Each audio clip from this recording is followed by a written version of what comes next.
responsibly. Evening, Steve.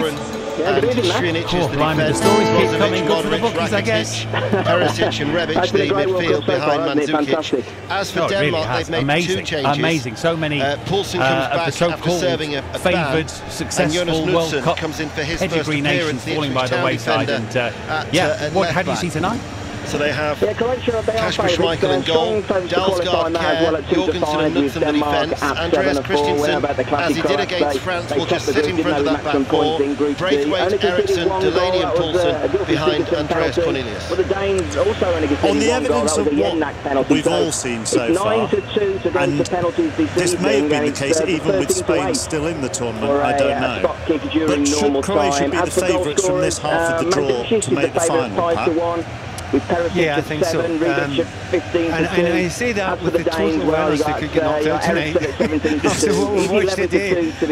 But you know, the teams left in, you know, they've had a great tournament so far in all three games, including putting their second string side in the third game. They look great and really strong all over the park. Some of their players, and even in the bench, like, there's a player called Marco Piazza. I'm looking at Ian, he's going to give him Piazza. I've watched him play for Juventus a bit, got an injury, but I thought he was the most fabulous player. And not to put you on the spot, but I would imagine with this afternoon's result, has that improved Croatia's outright tournament odds? I guess it would. But in that midfield, when they play together, the likes of Modric, Perisic, Rakitic, they are fabulous. They're just brilliant players, and they're a very, very strong outfit. Are they the favourites for you, Terry, out of this half of the draw? Oh, without a doubt. We saw him in the first game, and Brozovic didn't play, came on as a sub. Well, of course, there's still some big hitters in. Croatia, one of them, you'd have to say, in Brazil, clearly, will be many people's tournament picks. Now, they're up against Mexico tomorrow afternoon, again live on TalkSport. How do you see it? But they keep the ball really well. Rakitic was playing as a holding midfield player, which is bizarre because he's a very offensive player. But he was getting on the ball, he was passing it. That midfield three that they've got now, Croatia, as well, is brilliant. And Modric, for me, has been the player of the tournament. He really has. I think they were anyway, Mark. Well, even if Spain I think so. I think they're a better team than Spain anyway. So I don't think anything's massively changed. It is just so open. We were talking before about, of all the teams left in the World Cup, with the greatest respect to Japan, pretty much everybody else in there will think they've got a chance of winning it. Is it similarly one-sided for you for Belgium Japan tomorrow night? James Gearbrandt of the Times has just made the point actually on social media about all the teams who are left in the England half of the draw. Only two have won World Cup. Between them all, they've won 2 World Cup knockout games this decade. Russia today and Colombia against Uruguay in 2014. They're the only knockout games that all of that side have drawn from this decade. So the defeat You've mentioned outright odds for England. Of course, there'll be lots of hype about coming home between now and Tuesday night. How do you see the match against Colombia? We're looking at how many teams in that bottom half of the draw have actually won the World Cup. Colombia are 6-4. Just England are now, Matt, we're actually 11-10. No more, I'm scoring. I'm just making the point. So you've had a look there, haven't you, Pat, about going back to Croatia in the midfield, about why this midfield has dovetailed so well. Do you know, I think it's a lot of things. I mean, the adaptability. While we breathe that heady air in, Steve, you've also got a tournament-long penalty payback special offer. Yeah, we've just paid that out on Spain, of course, being knocked out. So you back a team to win the World Cup 2018, and Bet365 will refund your bet if they are eliminated on penalties. New and eligible customers only. There's bet restrictions and T's and C's apply, Matt. You see the bet365.com for full details. Look at the likes of Eriksson and guys of Gylfi Ferguson, we watch a lot.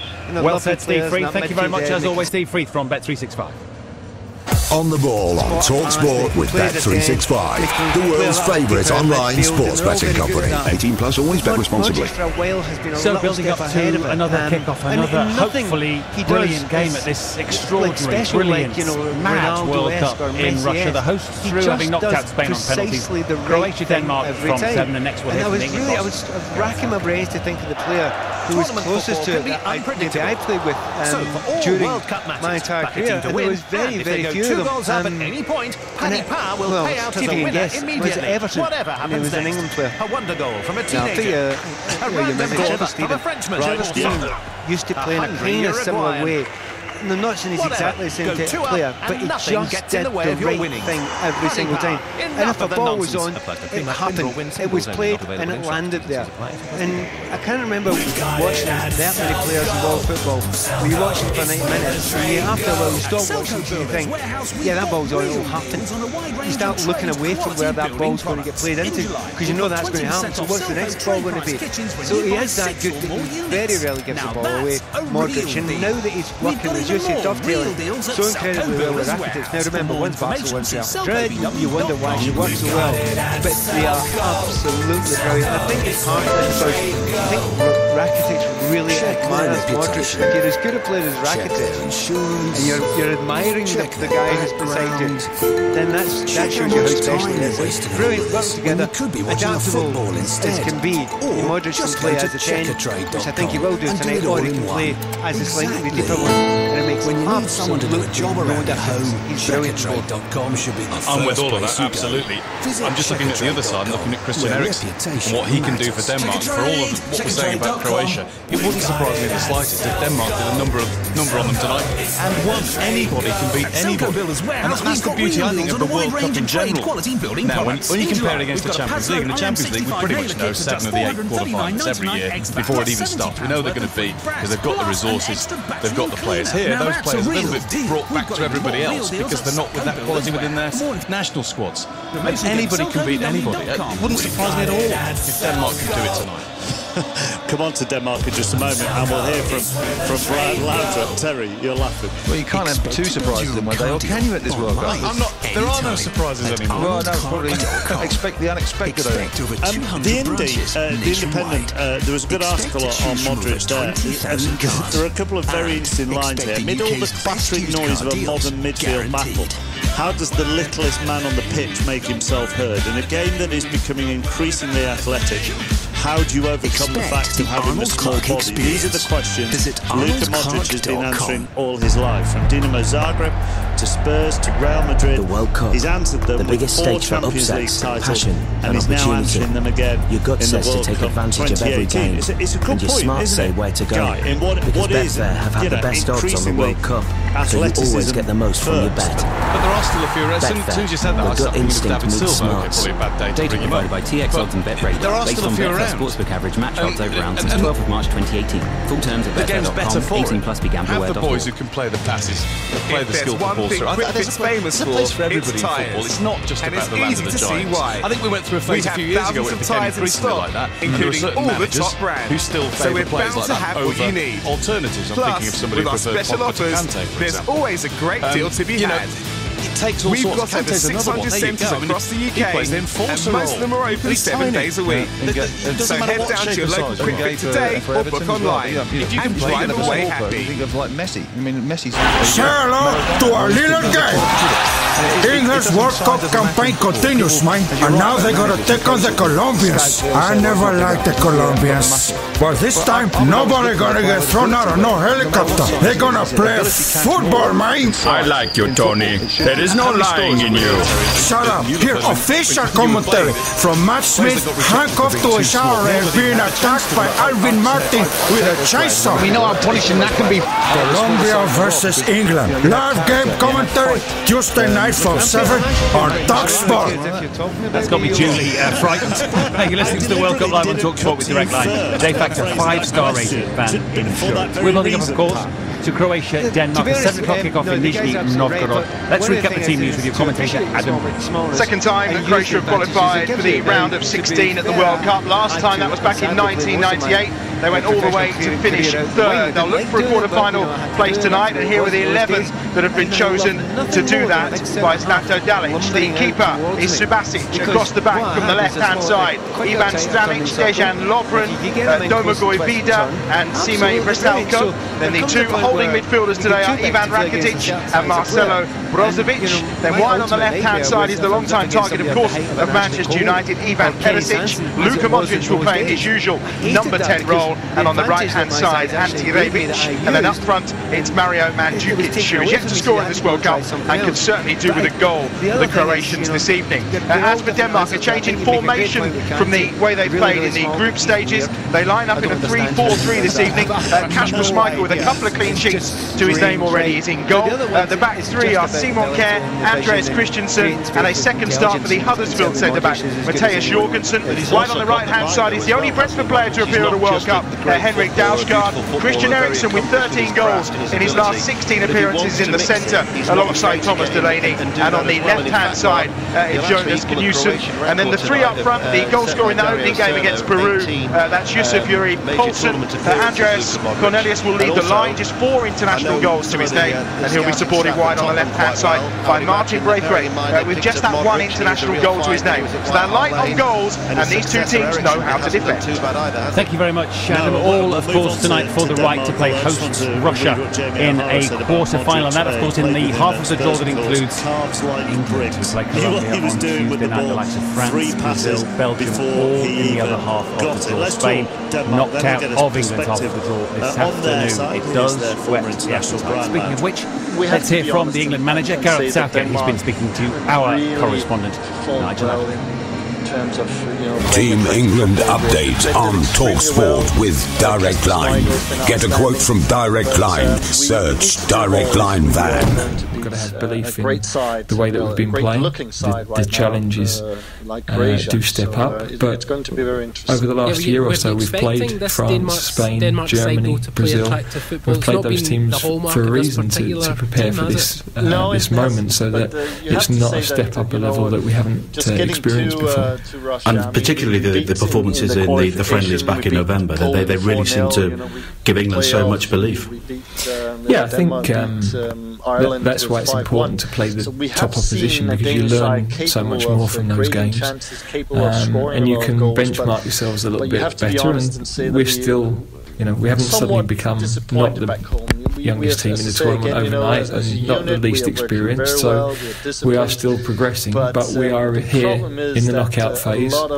Most of the big teams are now here still, not all of them, so we're going to be involved in the games we want to be involved in, and that's hugely exciting for us. Your goalkeeper's obviously going to be crucial in knockout football. Has Jordan Pickford been frustrated because he's not had a huge amount to do, but at the same time he's not kept a clean sheet yet? Yeah, I haven't really discussed that part with him. I'm really pleased with his performances. He knows the belief I have in him. He is an important fit for the way that we want to play. I don't think he's had much chance with the goals that have gone in, so that can be a goalkeeper's lot at times, but he's got to make sure that he knows the views of those that are important, and like everybody else, cut himself away from the outside views that can start to inhibit your thinking.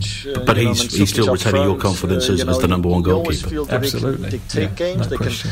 And back home, the anticipation for this game is absolutely huge. Do you encourage the players to get involved with that, talk to the families, and really know what everyone's feeling?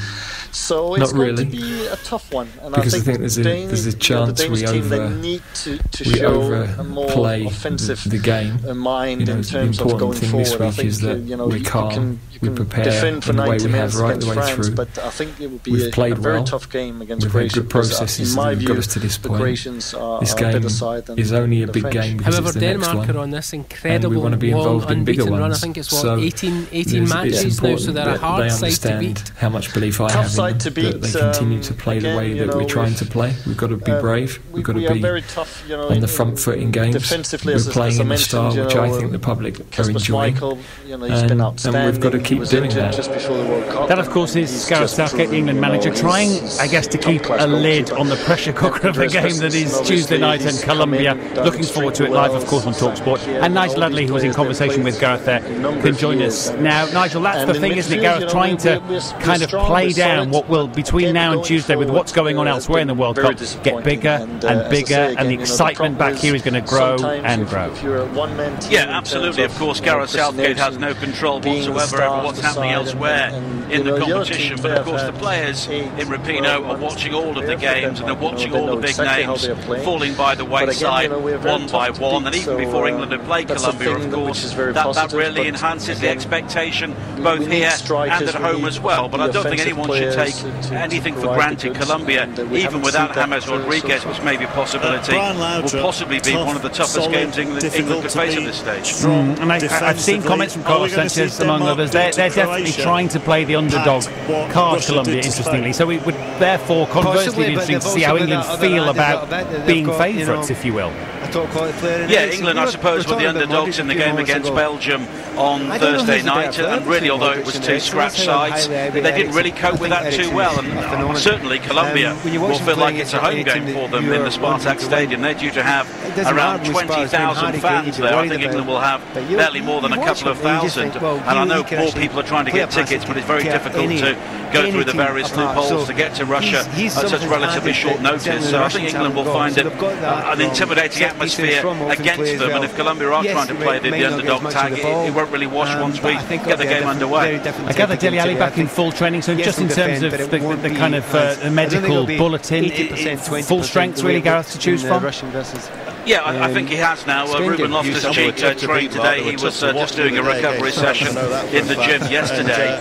So it's the full squad, and I think that we will have very few surprises about the England side now heading into this game. It will probably be very similar to the one which started the opening game against Tunisia. Ali is fit to return, of course.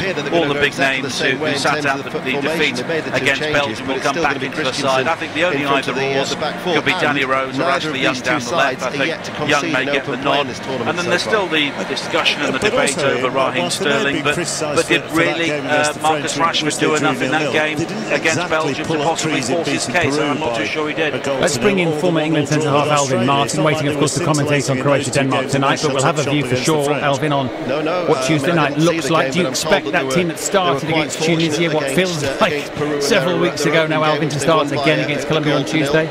Yes, I do. I think that he will feel that's his strongest side. I think that, I wanted to see Rashford in the Belgian game. He missed his chance when it came along, so I think that will have gone against him.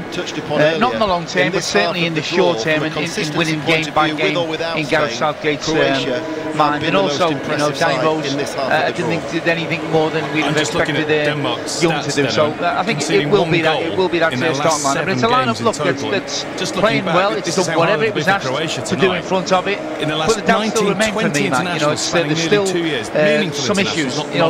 Kane has been brilliant. 5 attempts, 5 goals. Will that continue in the knockout stages? I hope so, but no guarantee. He mentioned the stepping up a level. We played all these top teams in friendlies, fine, and we've done well. Can we do it in a competition? Can we do it in the biggest competition in the world when the pressure's on?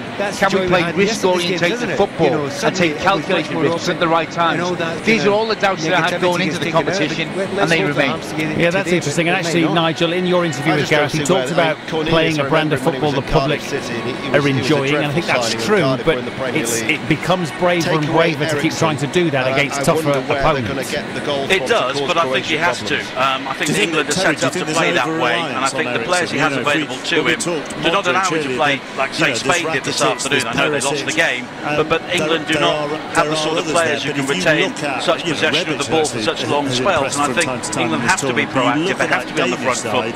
They'll be playing a Colombian side who will be looking to do that as well. Of course, they've got plenty of pace in the team, and they've got a striker like Radamel Falcao who, given the service, could be a real threat to them. So I think now is not the time to change the way England wants to play, because it's knockout football and they've got to go for what they know. Fascinating. Thank you very much, Nigel. Nigel Adley, of course, our correspondent with the England squad out in Russia, building up to live commentary naturally here on TalkSport on Tuesday evening of England versus Colombia. Jim Pratt and Stuart Pearce will be in full cry, led of course by Mr. Saggers on Tuesday night for that one. And that is your latest England update here on TalkSport. The England Insider on TalkSport with Direct Line, de facto 5-star top-rated van insurance that keeps up with your world. It's amazing to think Germany, Argentina, Portugal and now Spain all out before the quarter-finals. Who will play the hosts? Russia in the last 8? Will it be Croatia or Denmark? That's our live game this evening. The kick-off at 7, so 15 minutes away here on TalkSport. Tournament football can be unpredictable. So for all World Cup matches, back a team to win, and if they go 2 goals up at any point, Paddy Power will pay out as a winner immediately, whatever happens next. A wonder goal from a teenager, a random headbutt from a Frenchman, could be Russia v Switzerland, a hungry Uruguayan. No, it couldn't. Whatever. Go 2 up and nothing gets in the way of your winnings. Paddy Power, enough of the nonsense. You don't have a Russia-Switzerland semi-final. I don't think even Putin could get that. Check their reputation. Check their insurance. Is it a bit? Are they a bit championship then, Denmark? Check how much time you're wasting on all of this when you could be watching the football instead. Or just go to checkertrade.com and do it all in one. Exactly. When you need someone to do a job around your home, checkertrade.com should be the first place you go. Visit checkertrade.com, where reputation matters. Checkertrade.com. If it goes to extra time, they'll be quite happy. But the World Cup, the biggest stage for upsets, passion and opportunity. Your gut says to take advantage of every game, and your smarts say where to go. Because Betfair have had the best odds on the World Cup, so you always get the most from your bet. Betfair, the gut instinct meets smarts. Data provided by TX Odds and BetRadar, based on Betfair Sportsbook average match odds over rounds since 12th of March 2018. Full terms at betfair.com, 18 plus begamblerware.org. That's what Denmark I would say one thing about them.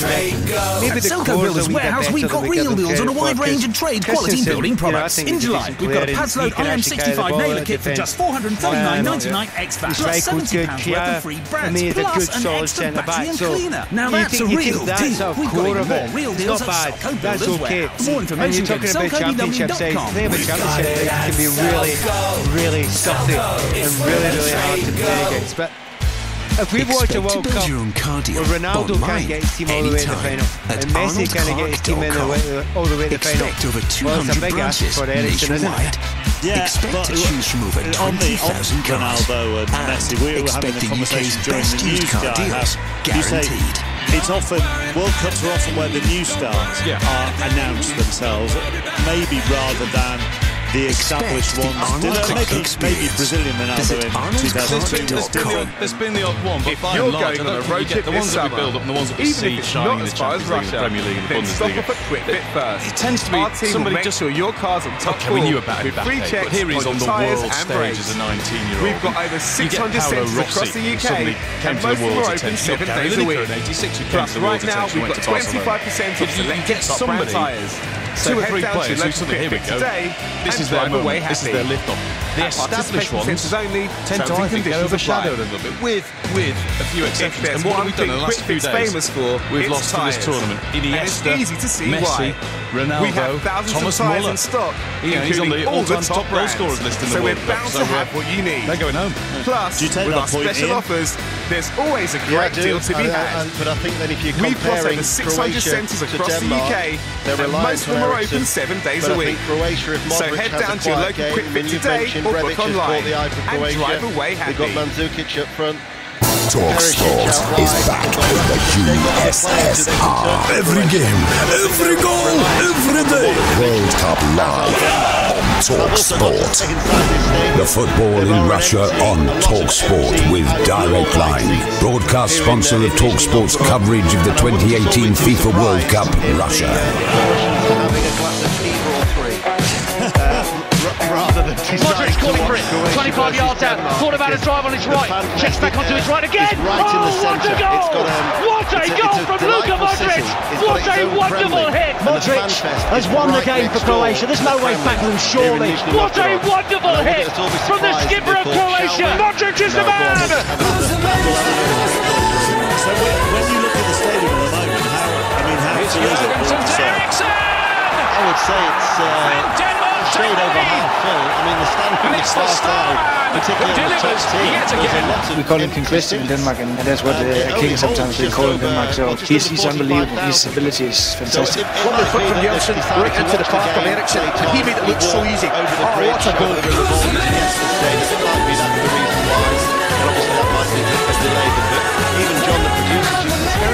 Who will be the man tonight? Eriksson on the one side, Modric on the other. And listen, Alvin Martin, I suppose if the last 2 days have proved anything with the exit of both Messi and Ronaldo, football remains a team game. But just compare and contrast, if you will, for a moment, these two influential players, Eriksson and Modric, because they might be the key tonight.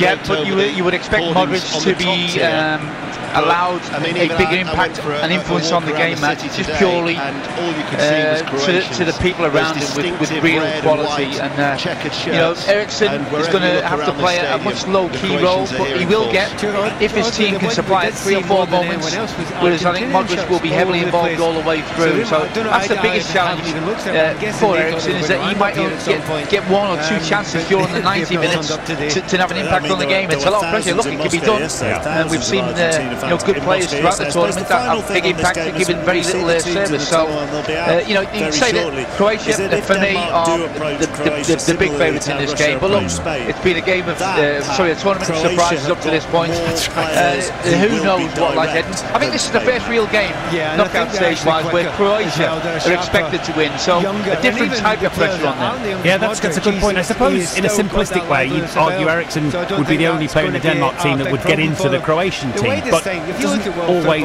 work like that. Heaven knows this afternoon perhaps proves the point. There's more to football than just possession, and Spain may rue the whole last few years of tiki-taka, because without penetration it doesn't count.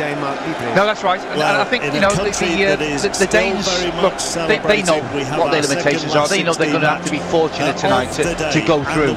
They're going to have to ride their luck. Croatia not be at their best. Maybe 1 or 2 big decisions go for them.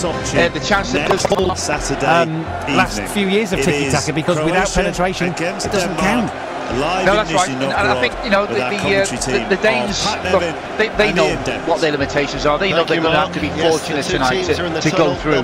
They're going to have to ride their luck. Croatia not be at their best. Maybe 1 or 2 big decisions go for them. The chance that does come along, can they stick it away, and Croatia not, when they get 3 or 4 of theirs maybe. So all those things can happen, and they happen regularly in football. And that's always the chance that you've got. And it's a lovely way to play. Look, they've already achieved something getting here. This is a game that they haven't got a lot to lose in. Yeah, that's a good point actually, that pressure and expectation can change the way a team feels about itself, an individual player feels about himself. Yeah, that's right. And again, if we're looking for other little, you know, things that we can throw into the pot in terms of positives for Denmark, they are 18 games unbeaten, and that's not easy. That builds something within an international team. They'll go in, they'll feel good about themselves. The biggest problem is if they concede early, have they got enough to get back in the game? I don't think it'll set them back on their heels, because I think they have that team spirit that they can rely on.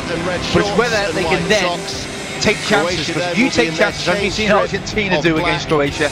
You go up and leave space. They are absolutely made to hit you on the counter. Yeah, you would think, again, I keep going back to this afternoon because it feels such an extraordinary watershed moment in a World Cup, a few of those already, but Spain scored after, what, 10 or 15 minutes this afternoon. I think me, like everybody else, thought, well, that's it for the hosts, you know, plucky, but about to be undone, and it could end up being slightly embarrassing if Spain turned it on this afternoon. And Russia found a way back into the game, found a way to hang in the game, and eventually win on penalties. So I would say, as I'm sure you would, Denmark need to score first, but maybe not.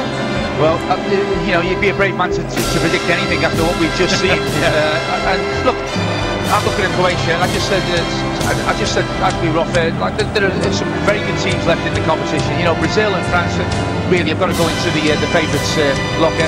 But Europe, why have proved that they've got, you know, a couple of forwards up front. They're very good team spirit. And then you've got, like, behind them another group, I think Belgium, Croatia, you know, are really talented.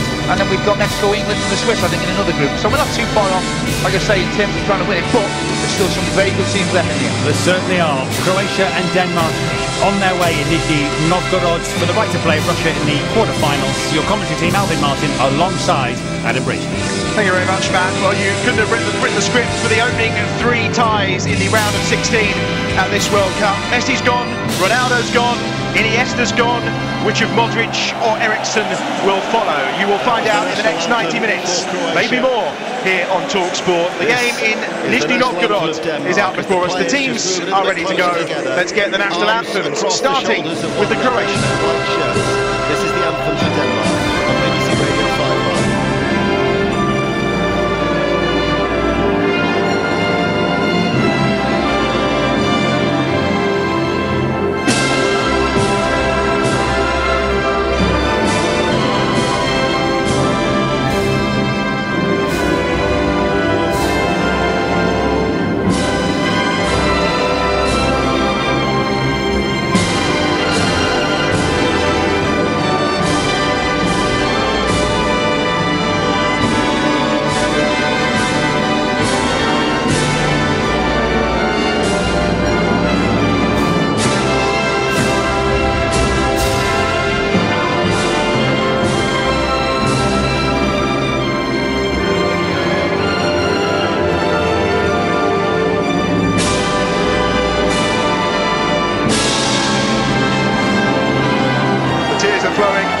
The Croatian fans inside the Nizhny Novgorod stadium as their anthem, Our Beautiful, reaches a crescendo. Now time for There Is a Lovely Country, which is the anthem of Denmark. Block of red, that tiny little block on the top tier away to our right-hand side. We're swaying in unison for the Danish anthem. BBC Radio 5 amongst the Croatian fans inside the Nizhny Novgorod stadium as their anthem, Our Beautiful, reaches a crescendo. Now time for There Is a Lovely Country, which is the anthem of Denmark.